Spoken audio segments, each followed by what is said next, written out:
নমস্কাৰ আপোনালোকক নতুন এটা ভিডিঅ'লৈ স্বাগতম জনাইছোঁ। তো গাইজ BTCয়ে 2024 বৰ্ষত মানে LP আৰু UPৰ কাৰণে এটা এপইণ্টমেণ্ট দিছিলে, ঠিক আছে। আৰু এই এপইণ্টমেণ্ট দিয়াসকলত কেৱল মানে ৰেগুলাৰ আৰু কি বুলি কয় আপোনাৰ ACRT যিসকলে মানে ODLত মানে ডিলেট কৰিছিলে তেওঁলোকক চাকৰি দিয়া হৈছিলে, এপইণ্টমেণ্টটো দিয়া হৈছিলে।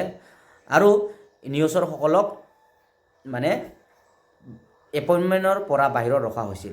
এতিয়া কথাটো হ'ল যোৱাকালি এটা মানে এজন ব্যক্তিয়ে ফেচবুকত পোষ্ট দিছে যে তেওঁলোকে মানে নিউজৰ কেণ্ডিডেট আছিলে, ঠিক আছে।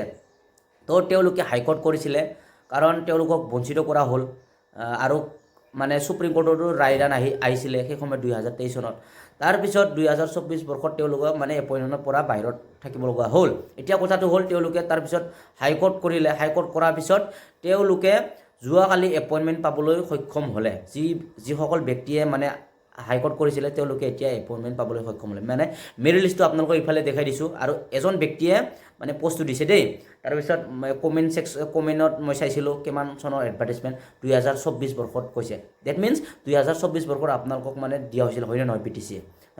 2024 বৰ্ষ আগষ্ট মাহত না কিবাত মানে এপইণ্টমেণ্টটো দিয়া হৈছিলে। আৰু এতিয়া হাইকোৰ্টৰ পৰা মানে তেওঁলোকে ৰায়দান পালে চাগে, সেইকাৰণে এপইণ্টমেণ্টটো পাবলৈ সক্ষম হ'লে। এতিয়া কথাটো হ'ল